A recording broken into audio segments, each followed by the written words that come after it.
बिस्मिल्लाहिर्रहमानिर्रहीम। आज का हमारा टॉपिक ऑफ डिस्कशन जो है वो साइटोप्लाज़्म है। तो साइटोप्लाज़्म बायोलॉजी का टॉपिक है और आज हम इसको डिटेल से पढ़ेंगे। तो कोशिश करें कि इसको वीडियो को फुल देखें और ताकि इसका एक भी जो पॉइंट है वो आपसे मिस ना हो जाए। तो शुरू करते हैं। साइटोप्लाज़्म साइटोप्लाज़्म असल में दो वर्ड्स के कम्बिनेशन है, cyto and plasm.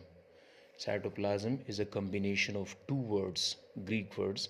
Cyto mean cell and plasm mean fluid. Cyto mean cell and plasm mean fluid. So the cytoplasm is defined as the fluid portion of a cell is called cytoplasm. Cytoplasm के नाम को अगर हम देखें तो cytoplasm दो words का combination है। Cyto mean cell, plasm mean fluid.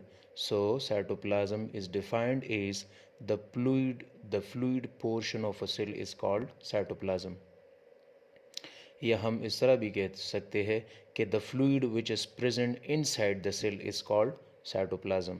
वो फ्लूइड जो सेल के अंदर मौजूद होता है उसको हम साइटोप्लाज्म कहते हैं. अगर इसकी लोकेशन के बारे में हम अगर जानना चाहते हैं तो साइटोप्लाज्म जो है ये एक सेल है, एनिमल सेल है. ये सेल मेम्ब्रेन है, बाउंड्री है. ये न्यूक्लियस है जिसमें न्यूक्लिक मटेरियल्स मौजूद है और इसके इर्द गिर्द जो है न्यूक्लियर मेम्ब्रेन है. सेल के इर्द गिर्द सेल मेम्ब्रेन है, न्यूक्लियस के इर्द गिर्द न्यूक्लियर मेम्ब्रेन है. तो न्यूक्लियर मेम्ब्रेन और सेल मेम्ब्रेन, इसके दरमियान में जो चीज़ है वो उसको हम साइटोप्लाज्म कहते हैं. तो लोकेशन के हिसाब से फिर इसकी डिफिनेशन इस तरह बन सकती है कि the cytoplasm is the part of protoplasm. अब प्रोटोप्लाज्म क्या चीज़ है ये तो हमने पहले भी डिस्कस किया है कि protoplasm is a living content, a living entity of eukaryote cell. ये eukaryote cell mean a cell having nucleus. eukaryote cell उस सेल को कहा जाता है जिसमें न्यूक्लियस मौजूद हो. तो it is a living content, living part of the cell. Living part को इसको हम इसलिए लिविंग पार्ट कहते हैं, असल में most of the metabolic chemical reaction जो है ना वो प्रोटोप्लाज्म में होते हैं. तो इसलिए हम इसको living part of the cell कहते हैं. प्रोटोप्लाज्म को लिविंग पार्ट हम क्यों कहते हैं? क्योंकि most of the chemical reaction, most of the metabolic reactions, वो रिएक्शंस जो लाइफ के लिए इम्पोर्टेंट है, जो सेल की फंक्शंस के लिए बहुत ज़्यादा इम्पोर्टेंट हो, तो उस वो रिएक्शन जो है ना वो ज़्यादातर प्रोटोप्लाज्म में होते हैं. और तो इसलिए इसको हम लिविंग कंटेंट कहते हैं ऑफ द यूकेरियोट सेल. तो प्रोटोप्लाज्म असल में न्यूक्लियस, न्यूक्लियोप्लाज्म, जो न्यूक्लियस में फ्लूइड होते हैं उसको हम न्यूक्लियोप्लाज्म कहते हैं और सेल में जो फ्लूइड होते हैं उसको हम साइटोप्लाज्म कहते हैं. तो मतलब सेल मेम्ब्रेन और न्यूक्लियर मेम्ब्रेन के दरमियान जो फ्लूइड होता है उसको हम साइटोप्लाज्म कहते हैं और न्यूक्लियर मेम्ब्रेन के अंदर जो फ्लूइड मौजूद होता है उसको हम न्यूक्लियोप्लाज्म कहते हैं. तो nucleus and cytoplasm is combinedly called protoplasm. तो हम इस तरह कहते हैं कि the part of the cell या the part of protoplasm where most of the chemical reactions occur and is controlled by the nucleus. Protoplasm का वो हिस्सा, हमने पढ़ा कि प्रोटोप्लाज्म, न्यूक्लियस और साइटोप्लाज्म की कम्बिनेशन को हम प्रोटोप्लाज्म कहते हैं. तो प्रोटोप्लाज्म का वो हिस्सा जहाँ पर मोस्ट ऑफ द रिएक्शन होते हैं और जिसको न्यूक्लियस कंट्रोल करता है. मतलब रिएक्शंस तो साइटोप्लाज्म में होते हैं, इसको कौन कंट्रोल करेगा, ये रिएक्शंस कौन कंट्रोल करता है? तो ये न्यूक्लियस कंट्रोल करता है. तो हम इसलिए भी साइटोप्लाज्म को इस तरह डिफाइन करते हैं कि द पार्ट ऑफ प्रोटोप्लाज्म या the part of cell protoplasm where most of the chemical reactions occur and is controlled by the nucleus. हमारा जो फिजियोलॉजी का बुक है गायटन एंड हाल, उसमें तो लिखा है कि सेल में एट अ टाइम 300 रिएक्शंस जो है ना एट अ टाइम होते हैं. तो ये मोस्ट ऑफ द रिएक्शन, इस 300 में मोस्ट ऑफ द रिएक्शन जो है ना वो साइटोप्लाज्म में होते हैं. तो ये इसकी डिफिनेशन हुई. अगर हम इसकी दूसरी डिफिनेशन करें तो इस तरह हम कर सकते हैं कि cytoplasm is actually an aqueous ground substance. ये एक प्लेटफॉर्म, जिस तरह हमने पढ़ा कि ये एक प्लेटफॉर्म मुहैया करती है किस चीज़ के लिए? केमिकल रिएक्शंस के लिए. ये एक प्लेटफॉर्म है, ये ग्राउंड सब्सटेंस का किरदार अदा कर रही है, ग्राउंड प्रोवाइड करती है, प्लेटफॉर्म प्रोवाइड करती है, containing a variety of cell organelles, जिसमें मुख्तलिफ सेल ऑर्गेनील्स होते हैं, इंक्लूजन बॉडीज़ होती है, inclusion bodies such as insoluble waste and storage product of the most of the metabolic reactions.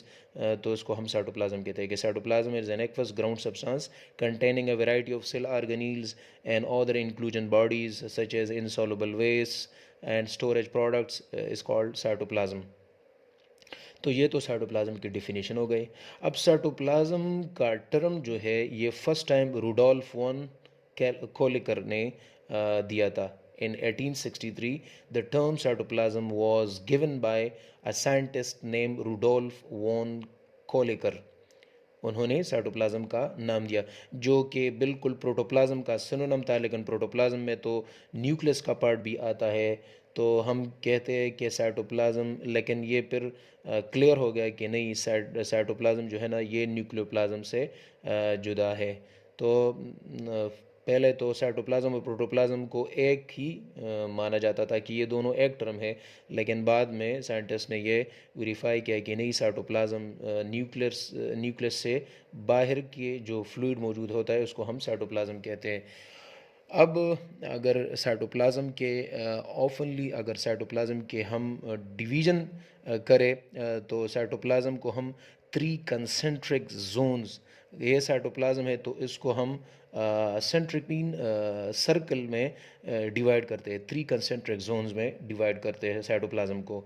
तो वो साइटोप्लाज्म का वो हिस्सा जिसमें सेंट्रियूल्स आते हैं, सेंट्रियूल्स, तो उसको हम सेंट्रोस्फेयर कहते हैं या सेंट्रोसोम कहते हैं। Centrosphere mean the area of the cytoplasm which is covered by the centrioles is called centrosome.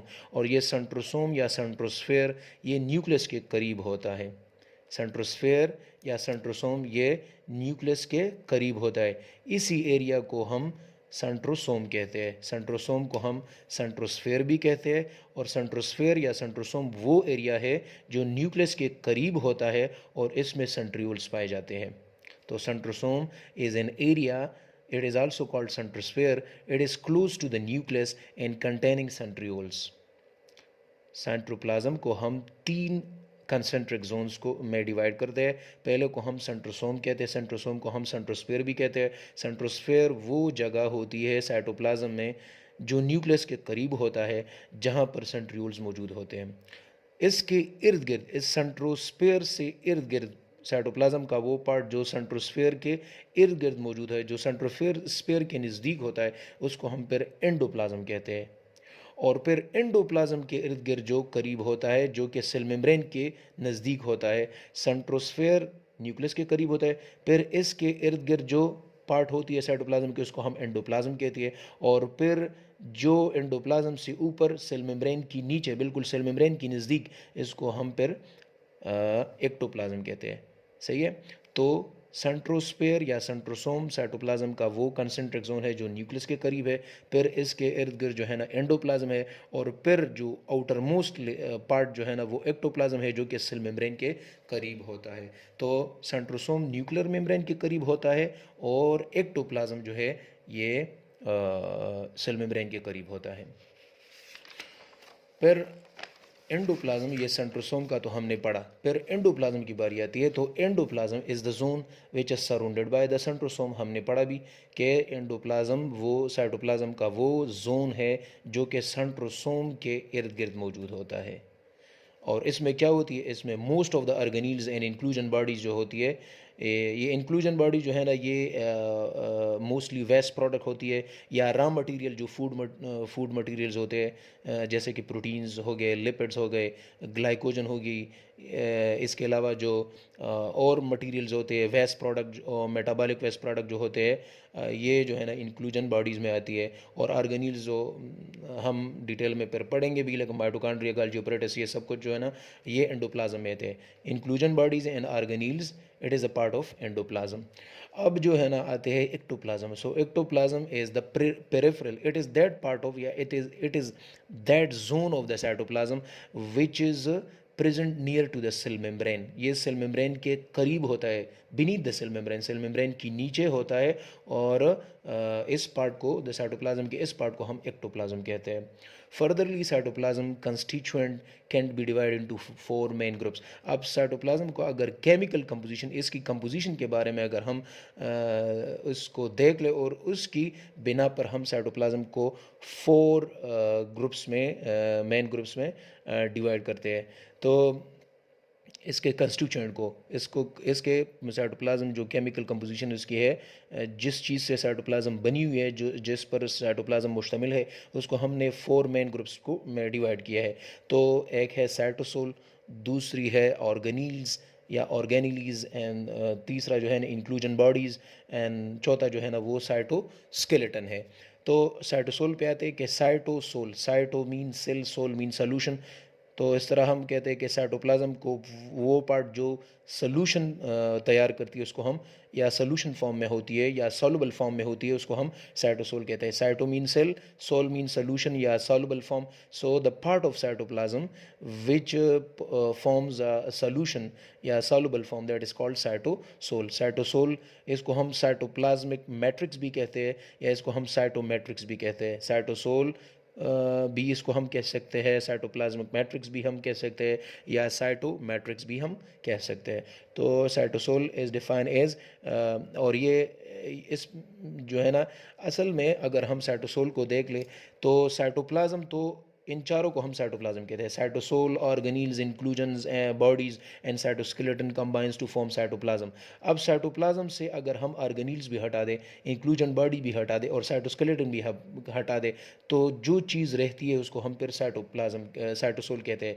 मतलब साइटोप्लाज्म से अगर हम ऑर्गेनील्स भी माइनस करें, सब्ट्रैक्ट करें, इंक्लूजन बॉडी भी सब्ट्रैक्ट करें और साइटोस्केलेटन भी सब्ट्रैक्ट करें, जो मटेरियल्स बाकी रहते हैं उसको हम साइटोसोल कहते हैं। तो साइटोसोल, और इस तरह भी हम सकते हैं कि it occupies the space between organelles, inclusion bodies and cytoskeleton. Cytoplasm में जो ऑर्गेनिलीज है, इंक्लूजन बॉडीज है और साइटोस्केलेटन है, इसके दरमियान जो खाली जगह है उसको जो है ना साइटोसोल कवर करती है। साइटोसोल असल में सोल्यूशन होती है। अब हम पढ़ेंगे कि the soluble part of cytoplasm, cytoplasm का वो सॉल्युबल पार्ट जो कि ग्राउंड सब्सटेंस प्रोवाइड करती है केमिकल रिएक्शंस को, और जो कि ग्राउंड सब्सटेंस का किरदार अदा करती है। जिस तरह ग्राउंड होती है उसमें फिर पौधे होते हैं, तो इसी तरह सेल में भी जो ग्राउंड सब्सटेंसेस है उस पर फिर ऑर्गेनील्स भी मौजूद होती है, उसमें इंक्लूजन बॉडीज़ भी मौजूद है, उसमें साइटोस्केलेटन भी मौजूद होती है। Cytosol is actually a main part of the cytoplasm, सही है। तो इसको हम ग्राउंड सब्सटेंसेस भी कहते हैं। इस पे भी इस ये ग्राउंड सब्सटेंस प्रोवाइड करती है, इस पेपर ऑर्गेनील्स भी मौजूद होती है, इसमें इंक्लूजन बॉडीज़ भी मौजूद होती है और इसमें साइटोस्केलेटन भी मौजूद होती है। तो इन तीनों के लिए ग्राउंड सब्सटेंसेस साइटोसोल प्रोवाइड करती है, मतलब ये प्लेटफॉर्म प्रोवाइड करती है इन चीज़ों के लिए। ये चीज़ें जो है ना, ये ऑर्गेनिलीज, इंक्लूजन बॉडीज और ये साइटोस्केलेटन, ये फिर साइटोसोल में अपने आप को अरेंज करती है और इसके खास जगह होती है। तो और साइटोसोल जो है ना, ये मैंने जो पढ़ा भी कि साइटोसोल इज़ अ सोल्यूशन, ये सॉल्युबल फॉर्म होती है। तो इसमें जो है ना 90% ऑफ द वाटर होती है। बाज़ बुक्स ने 80% लिखा है, बाज़ बुक्स 90% लिखते हैं, बाज़ बुक 70% लिखते हैं, लेकिन ये वेरीज करता है। तो it is made up of 90% of water and form a solution. हाँ, इसमें इसमें साइटोसोल की केमिकल कंपोजिशन क्या है, तो ये मुश्तमिल होती है सॉल्युबल प्रोटीन्स पे, सॉल्युबल एंजाइम्स पे, सबस्ट्रेट पे, and the product of many metabolic reactions. जितनी भी रिएक्शंस सेल्स में होते हैं साइटोसोल में, तो साइटोसोल या साइटोप्लाज्म में जितनी भी रिएक्शंस होते हैं, इसके जो प्रोडक्ट है वो भी साइटोसोल में पाए जाते हैं। तो soluble protein, soluble enzyme, substrate and metabolic products. अभी इसमें जो स्मॉल मॉलिक्यूल्स और आयंस जो है ना, वो ट्रू सोल्यूशन जो है ना फॉर्म्स बनाती है। जो इसमें की केमिकल कंपोजिशन है, तो इसमें जो स्मॉल मॉलिक्यूल्स और आयन जो है ना, वो ट्रू सोल्यूशन बनाती है, और जो लार्ज मॉलिक्यूल होती है वो कोलाइडल सोल्यूशन बनाती है। अब कोलाइडल सोल्यूशन दो किस्म के होते हैं। अगर colloidal solution non viscous non viscous है तो उसको हम सोल कहते हैं। अगर कोलाइडल सॉल्यूशन जेली लाइक है, विस्कस है, तो उसको हम जेल कहते हैं।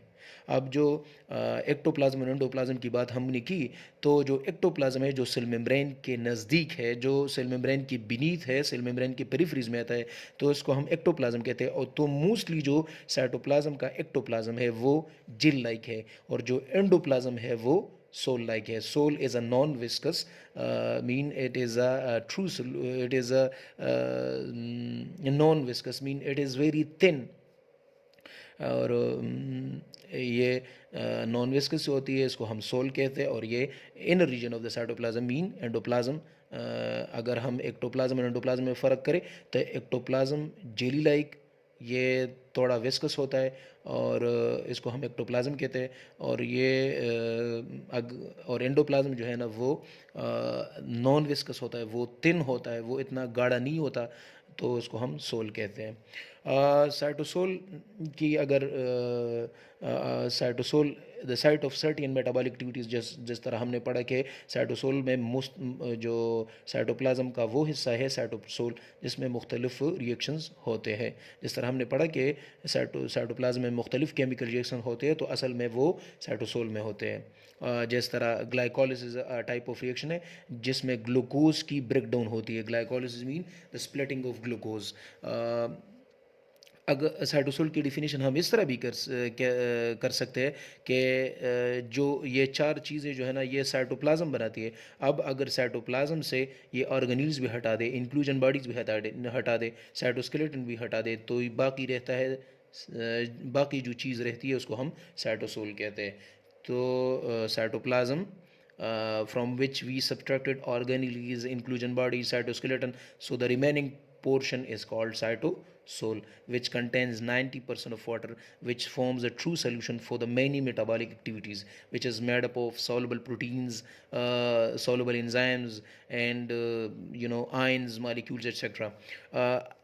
ये तो बाज़ जो प्रीवियसली स्टडीज़ थी साइटोसोल के बारे में, एक इम्पॉर्टेंट पॉइंट है, ये अपने साथ नोट करें कि साइटोसोल के बारे में जो पहले रिसर्चर का पॉइंट ऑफ व्यू था कि cytosol soluble and unstructured part of the cytoplasm है। लेकिन बाद के जो मॉडर्न टेक्निक्स आ गए तो उन्हीं से पता चला कि नहीं, साइटोसोल सॉल्युबल तो है लेकिन स्ट्रक्चर्ड पार्ट है, अनस्ट्रक्चर नहीं, स्ट्रक्चर पार्ट है।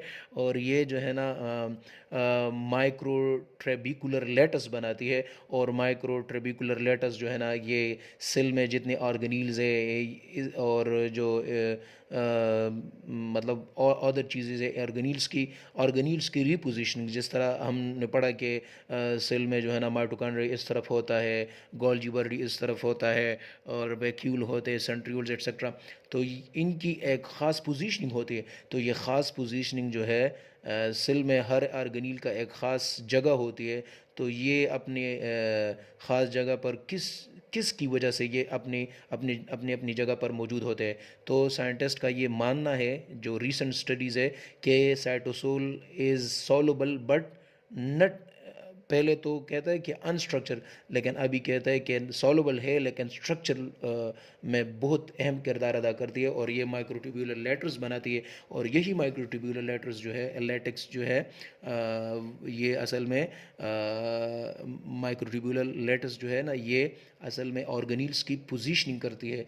और इसके और भी बहुत ज़्यादा फंक्शन है। अब हम आते हैं ऑर्गेनीलीज। तो ऑर्गेनीलीज असल में अगर हम देखा जाए कि ऑर्गेनीलीज स्मॉल ऑर्गन्स को कहते हैं। अगर आपसे कोई पूछे कि जिस तरह ऑर्गन्स होते हैं बॉडी के, तो इस तरह ऑर्गेनील्स जो है ना ये small organs of the cells है। तो जिस तरह ऑर्गन्स का एक ख़ास फंक्शन होता है इसी तरह बॉडी में, तो इसी तरह ऑर्गेनील्स का भी ख़ास फंक्शन होता है सेल में। तो these are the specialised living structural component of the cell. ये सेल की स्ट्रक्चर कंपोनेंट भी है, सेल की स्ट्रक्चर भी बनाती है, तो एंड इसके साथ साथ डिवीजन की एबिलिटी भी रखती है। जिस तरह सेल डिवाइड होता है इस तरह सेल के अंदर जो माइटोकॉन्ड्रिया, गोल्गी apparatus ये भी डिवाइड होती है। मतलब मसल सेल्स में माइटोकॉन्ड्रिया ज़्यादा होती है, इस तरह जो लीवर सेल्स है उसमें भी माइटोकॉन्ड्रिया ज़्यादा होती है। तो on the basis of needs, the organelles divides सही है। और ये जो है ना सेल्स में जो मुख्तलिफ फंक्शंस है, वाइटल फंक्शंस है, तो वो भी साथ साथ परफॉर्म करते हैं। अगर सेल में ये ऑर्गेनीज ना होते तो सेल की जो वाइटल फंक्शंस थे वो फिर मतलब नहीं हो सकते, और जो है ना सेल की लाइफ स्पैन बहुत कम होती। तो सेल में वाइटल फंक्शंस का जो किरदार है वो ऑर्गेनील्स परफॉर्म करती है, मुख्तलिफ वाइटल फंक्शंस परफॉर्म कर। जिस तरह हमने पढ़ा कि क्रेब साइकिल, तो क्रेब साइकिल जो है ना ये माइटोकॉन्ड्रिया में होती है, और इस तरह मुख्तलिफ किस्म के जो सिक्रीशंस होते हैं, और उसको स्टोर करना, उसको पैक करना, उसको मॉडिफाइड करना, वो गोल्जी बॉडीज़ का काम है। इस तरह राइबोसोम जो है ना वो प्रोटीन बनाती है।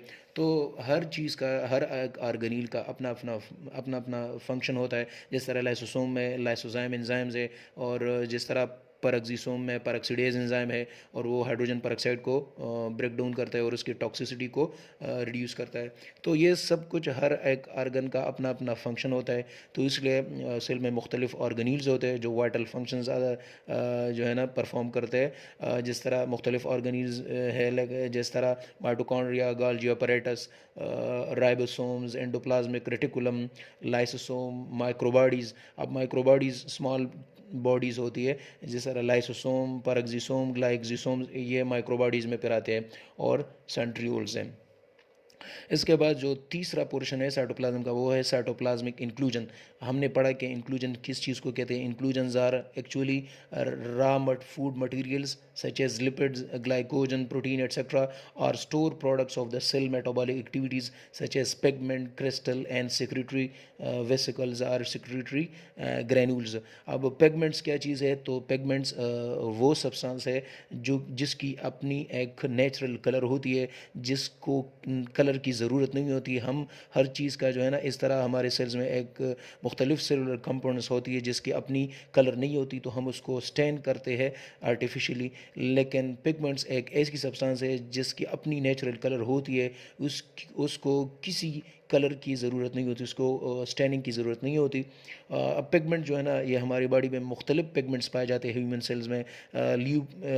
जिस तरह मेलानिन है, melanin a dark brown pigment which is present in the skin, in eyeball coats, और ये मुख्तलिफ सेल्स में पाए जाते हैं जिसको हम मेलानोसाइट्स कहते हैं। मेलानोसाइट सेल्स ज़्यादातर स्किन में पाए जाते हैं, आई बाल कोड्स में, और आई इसके अलावा epithelial cells of epithelial of the retina, iris of the eye, and ciliary bodies of the eye. लिपोफ्यूसिन जो है फ्यूसन, लिपोफ्यूसन जिसको हम इस तरह बोलते हैं लिपोफ्यूसन, तो ये येल्विश फैटी पिगमेंट्स है, और ये destruction of the fatty materials से बनती है, और ये एज के साथ साथ ज़्यादा होती है हर सेल में। ये हर सेल में पाए जाते हैं, लेकिन एज के साथ साथ उसकी जो अबंडेंस है वो ज़्यादा होती जाती है। और ये ज़्यादातर नर्व सेल्स में पाए जाते हैं, कार्डिक मसल में और लीवर सेल्स में ये लिपोफ्यूसिन जो है ना ये पाई जाती है। ये एक पिगमेंट है, और ये हर सेल में होता है, लेकिन nerve cells, cardiac muscles and liver cells में ज़्यादा होते हैं। ल्यूटीन जो है ना, ये भी एक पिगमेंट है, येलोइश पिगमेंट है, और ये पाए जाते हैं कॉर्पस ल्यूटियल सेल्स में। जब हमने पढ़ा है कि जब ओवरी से एग रिलीज़ होता है, तो जो पेरिफेरी सेल्स होते हैं वो बर्स्ट अप होते हैं, उसको से पहले कार्पस हेमोरेजिकम बनते हैं, हेमोरेजिका, फिर उससे कार्पस लूटियम बन जाती है, फिर उससे कार्पस अल्बेकन्स बन जाते हैं। तो जो ल्यूटियल फेज होता है, उस वहाँ सेल्स में जो है ना कार्पस लूटियम तैयार होती है। तो corpus luteum is a yellowish pigment, और ये फिर जो है ना इसका एक अपना रोल होता है, ये येल्विश कलर देती है। और कार्पस लूटियम जो है ना वो प्रोजेस्टेरॉन सिक्रीट होती है, और प्रोजेस्टेरॉन जो है ना वो प्रेगनेंसी को मेंटेन करती है। इसके अलावा और भी इसके बहुत ज़्यादा फंक्शन है। तो ये तो हमने पढ़ी साइटोप्लाज्मिक इंक्लूजन्स। अब आते हैं आखिरी जो पार्ट है, ग्रुप है, वो है साइटोस्केलेटन। सो अगर देखा जाए cytoskeleton, cyto mean cell, skeleton mean framework. तो cytoskeleton is actually a framework of the cell. Cytoskeleton is a framework of a cell which is made up of complex network of filaments and microtubule. Cytoskeleton जिस तरह हमारे body का जो skeleton है वो bone से बनी हुई है, इस तरह cytoskeleton framework of the cell, मतलब skeleton of the cell, skeleton mean framework of the cell. तो जिस तरह हमारी स्केलेटन जो है ना वो बोन से बनी हुई है, इस तरह हर सेल का अपना एक स्केलेटन होता है, अपना एक फ्रेमवर्क होता है। वो फ्रेमवर्क जो है ना वो सेल की शेप को मेंटेन करती है, सारे ऑर्गेनील्स को अपनी अपनी पोजीशन पे रखते हैं, और सेल के मूवमेंट में भी, साइटोप्लाज्म के मूवमेंट में भी अहम किरदार रखते हैं। साइटोप्लाज्मिक मूवमेंट जो है ना इसको हम साइक्लोसिस कहते हैं। What is cyclosis? The cytoplasmic streaming movement of the cytoplasm is called cyclosis. तो जब साइटोप्लाज्म मूवमेंट करती है तो उसमें जो ऑर्गेनील्स है वो भी मूवमेंट करती है। तो ये मूवमेंट जो है ना, ये साइटोप्लाज्म में मूवमेंट जो है ना, ये स्ट्रीमिंग मूवमेंट, ये साइटोस्केलेटन की वजह से आती है और इसको हम साइक्लोसिस कहते हैं। तो साइटोस्केलेटन जो है ना, सेल की स्केलेटन किस चीज़ से बनी है? Filaments and microtubules. अब फिलामेंट जो है ना, फिलामेंट जो है ना वो तीन किस्म के हैं: thin filament, thick filament and intermediate filament. Thin filament हम इसको इसलिए कहते हैं, इसकी डायमीटर जो है ना वो बहुत ज़्यादा कम है, 5 to 7 नैनोमीटर इसकी डायमीटर है, इसलिए उसको हम थिन फिलामेंट बोलते हैं। और थिन फिलामेंट जो है ना वो एक्टिन से बनी हुई है। थिक फिलामेंट, थिक फिलामेंट इसकी डायमीटर सबसे ज़्यादा है, तकरीबन 12 से 16 नैनोमीटर है, और ये जो है ना मायोसिन से बनी हुई है। जो इंटरमीडिएट फिलामेंट है, जो थिन फिलामेंट से इसकी डायमीटर ज़्यादा है लेकिन थिन फिलामेंट से, थिक फिलामेंट से कम है, तो इसलिए इसको हम इंटरमीडिएट फिलामेंट कहते हैं, और इसकी डायमीटर जो है ना 9 से लेकर 11 तक है। तो ये थिन से ज़्यादा हो गई और थिक से कम हो गई। अब ये जो है ना comprised of 5 filaments. Intermediate filaments में तकरीबन 5 फिलामेंट्स आते हैं, जैसा कि keratin filament, neuro filaments, glial filaments, desmin filaments and vimentin filaments. तो ये इंटरमीडिएट फिलामेंट्स में आते हैं। तो ये सब कुछ जो है ना, निचोड़ ये था कि cytoplasm is actually the fluid portion which is present inside the cell, which is located in between the cell membrane and nuclear membrane, which provide the platform for the metabolic activities, सही है, or which is controlled by the nucleus. The word cytoplasm was given by a scientist named Rudolf von Kolliker in 1863, which was used as a synonym for protoplasm, but later on it was confirmed by the scientists that cytoplasm is different from protoplasm.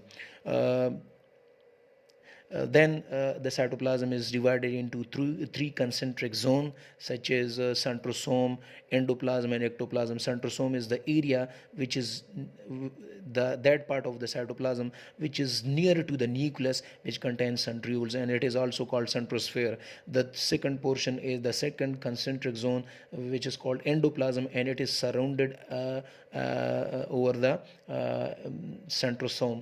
And the third part is an endoplasm contains cell organelles and inclusion bodies. The third part, which is near to the cell membrane, which is beneath to the cell membrane, near to the cell membrane, and that is called ectoplasm. And the ectoplasm is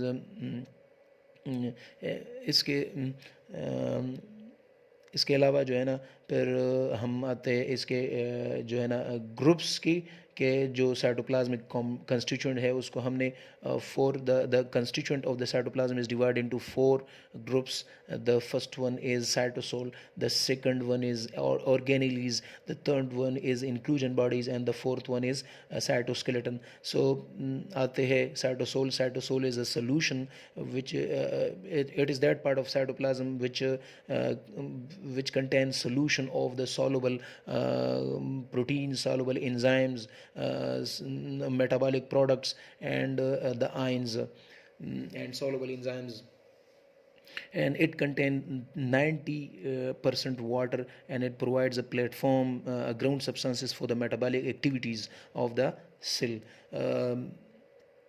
The cytosol furtherly divided into soul and gel. Soul is the cytosol formed a true solution from ions and small molecule, and form a colloidal solution from large molecules. The colloidal solution is further divided into soul and gel.